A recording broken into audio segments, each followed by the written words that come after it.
Le projet de loi portant loi électorale a été examiné ce vendredi 17 juin par le Conseil national de transition au cours de sa session ordinaire d'avril 2022. Dans le cadre de la quinzaine de l'environnement, nous nous sommes entretenus avec un teinturier artisanal qui a su protéger notre environnement.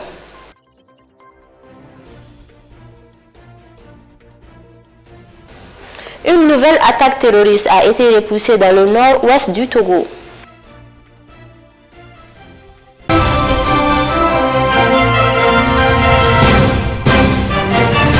Mesdames et messieurs, bonsoir et bienvenue dans ce 19h. Le Premier ministre, chef du gouvernement, Dr Choguel Kokala Maïga, a pris part à la 622e édition de la traditionnelle pêche collective Sankemo qui s'est déroulée hier à San. Le thème retenu pour cette année est Sankemo, facteur de réconciliation nationale, de cohésion sociale et de paix. Ali Koulibaly.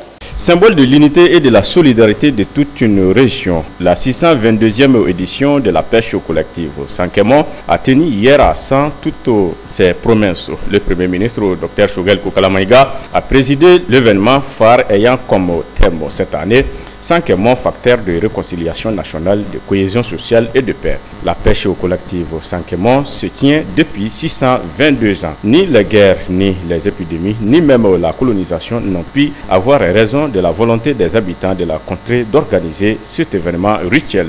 C'est pour saluer cette persévérance et cette ténacité que les autorités de la transition ont voulu donner un cachet particulier cette année au Sankemo, dont le parrain était le chef de l'État, le colonel Assimi Goïta. S'est fait représenter à San par le chef du gouvernement, accompagné du ministre en charge de la culture Andougoli Guindo. Les autorités administratives, politiques, traditionnelles et coutumières ont réservé un accueil chaleureux à la délégation du Dr Choguel Kokala Maïga. Sur le site, la célébration rituelle a commencé par le sacrifice de 2 coqs blancs et des offrandes aux esprits de l'eau qui habitent la mare Sanké. Ce rituel a été suivi de la prestation au bord de la mare des danseurs traditionnels coiffés de chapeaux décorés, de coris et de plumes, soutenant que son déplacement à San n'était pas anodin. Le Premier ministre a rappelé une citation du président Assimi Goïta selon laquelle aucune construction durable et stable de l'État ne peut se faire sans s'appuyer sur notre culture, nos traditions et valeurs de civilisation. Pour le chef du gouvernement, cela traduit la volonté du président de la transition et du gouvernement de mettre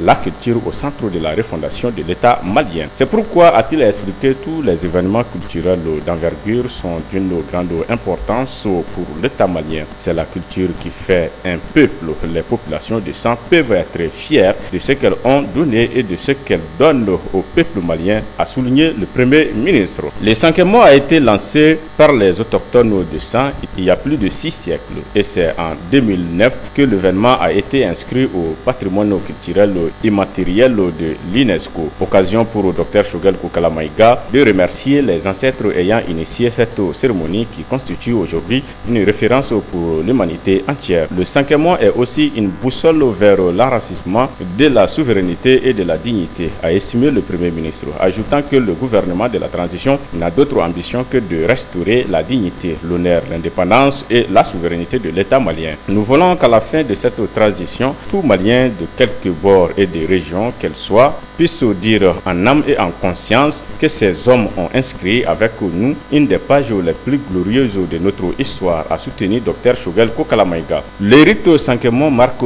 traditionnellement le début de l'hivernage. C'est aussi une expression de la culture locale à travers l'art et l'artisanat, les connaissances et le savoir-faire attachés à la pêche et aux ressources en eau. Il renforce les valeurs collectives de cohésion sociale, de solidarité et de paix entre les communautés locales. Ce qui a insisté, le Premier ministre a sollicité la bénédiction des initiateurs.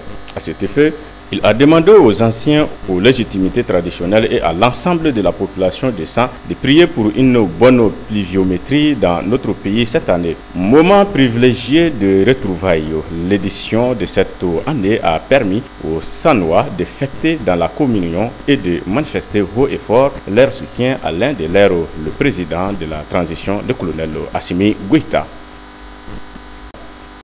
Au cours d'une séance plénière au CICB, les membres du Conseil national de transition ont examiné et adopté 9 lois de projets centrées sur les secteurs de la jeunesse, des sports, de la construction citoyenne, de l'enseignement supérieur, des transports, de la défense et du commerce. Abdou Ouattara.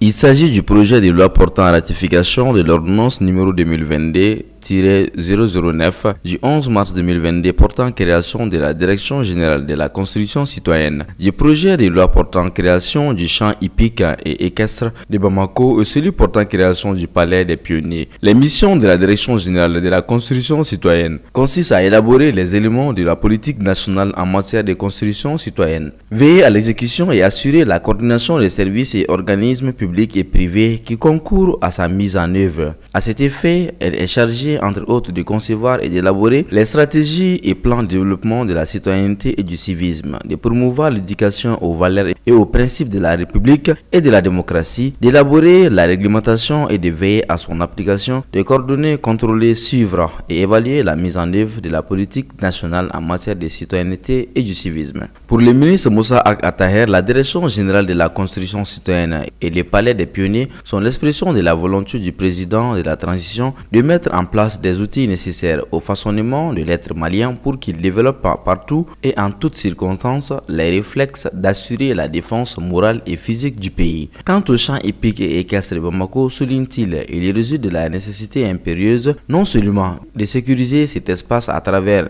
une personnalité juridique, mais surtout de contribuer au rayonnement du sport hippique et équestre du Mali sur la scène internationale. Après que le ministre Ag Attaher a répondu aux questions d'éclaircissement à lui adresser, les 3 projets de loi ont été adoptés en vote groupé par 109 voix pour 0 contre et 0 abstention.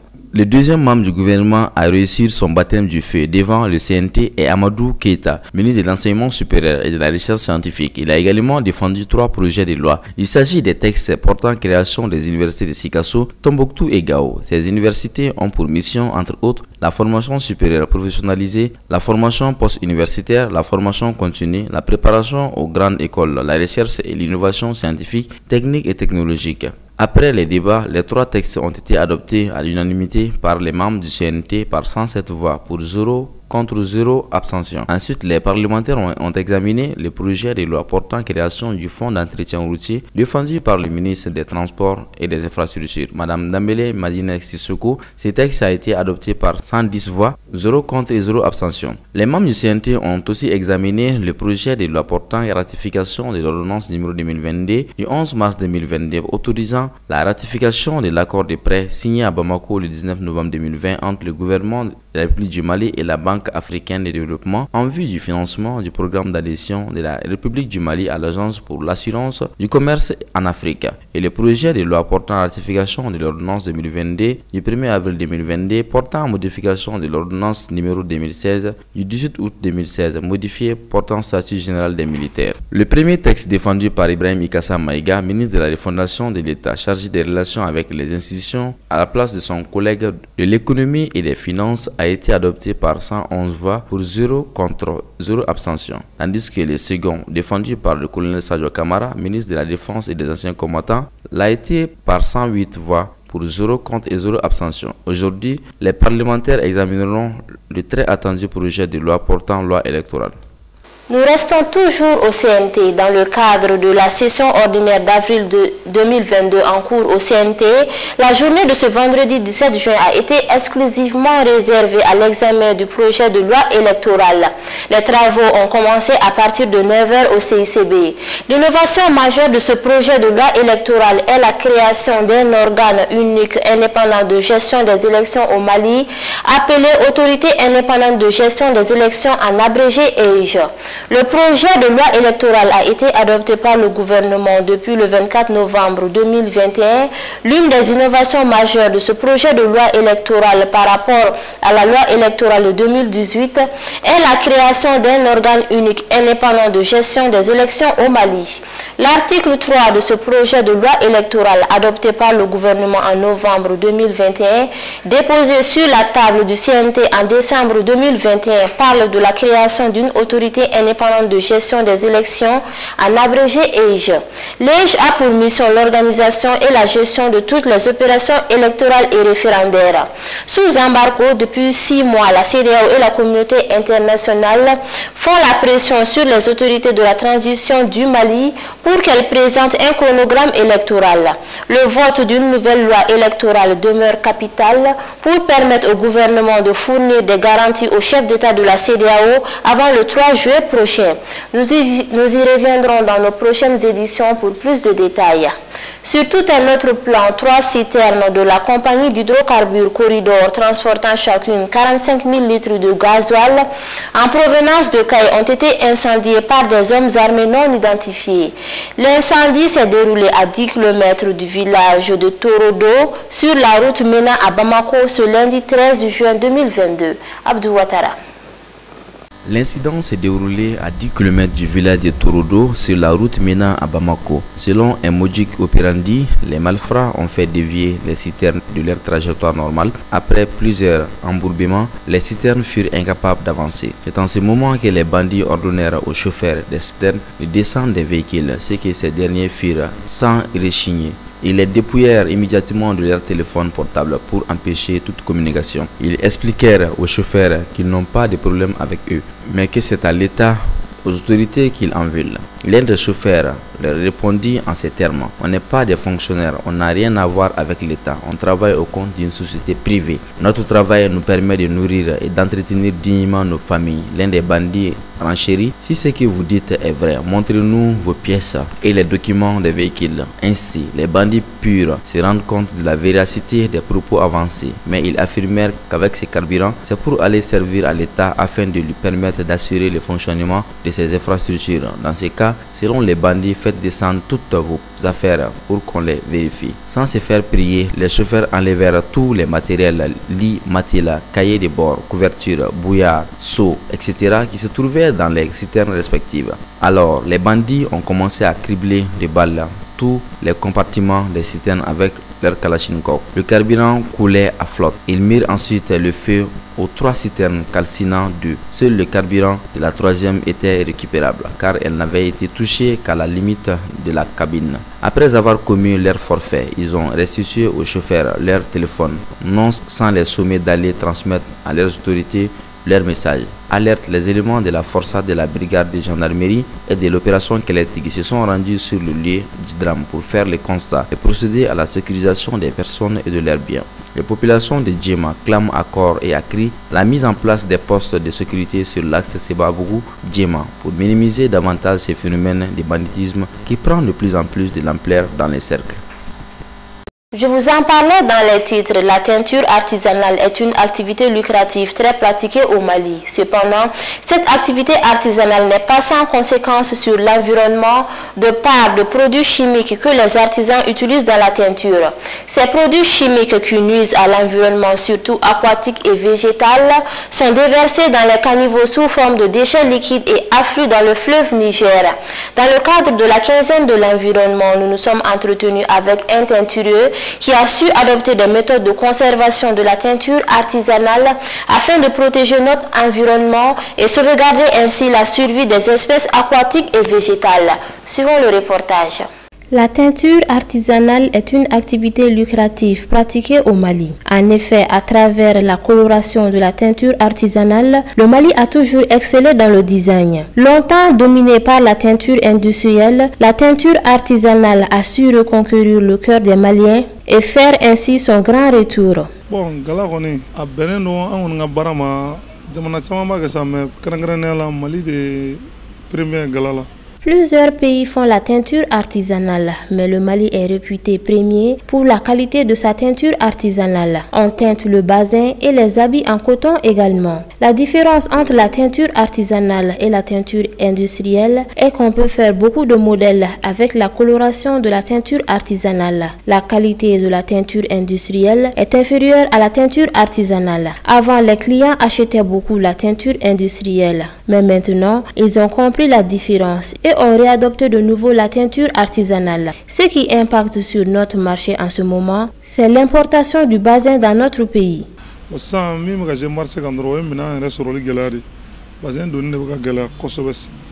Pour préserver l'environnement, ce teinturier a su aménager son lieu de travail.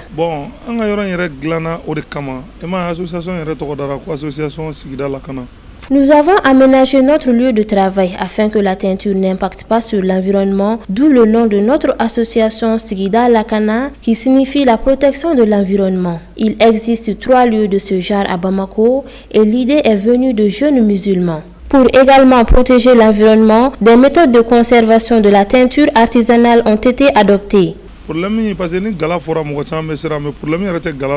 La teinture n'est pas un problème. Le problème, c'est la potasse qu'on utilise pour la teinture. C'est elle qui est toxique pour l'environnement. C'est la même potasse qui est utilisée pour fabriquer le savon. Ici, on a des techniques adaptées pour éviter que cela ne cause des dommages sur notre environnement. On a des techniques de conservation de la teinture pour cela. Ce qui nous fatigue souvent, c'est quand la rivière est bouchée par les ordures et que l'eau ne circule pas normalement. Car l'eau de potasse que nous avons ici sont conservées dans des fosses adaptées. C'est l'eau de rinçage seulement qui ne contient pas de matière chimique qu'on déverse dans l'eau de la rivière. Pour protéger notre environnement face à la teinture artisanale, un appel a été lancé.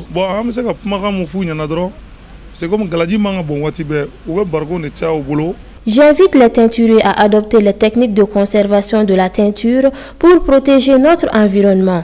J'invite les autorités également à créer davantage des lieux adaptés à la teinture comme le nôtre pour protéger notre environnement. La teinture artisanale est une activité lucrative, mais qui représente une grave menace pour la survie des espèces aquatiques et végétales, d'où la nécessité d'adopter des méthodes pour protéger notre environnement.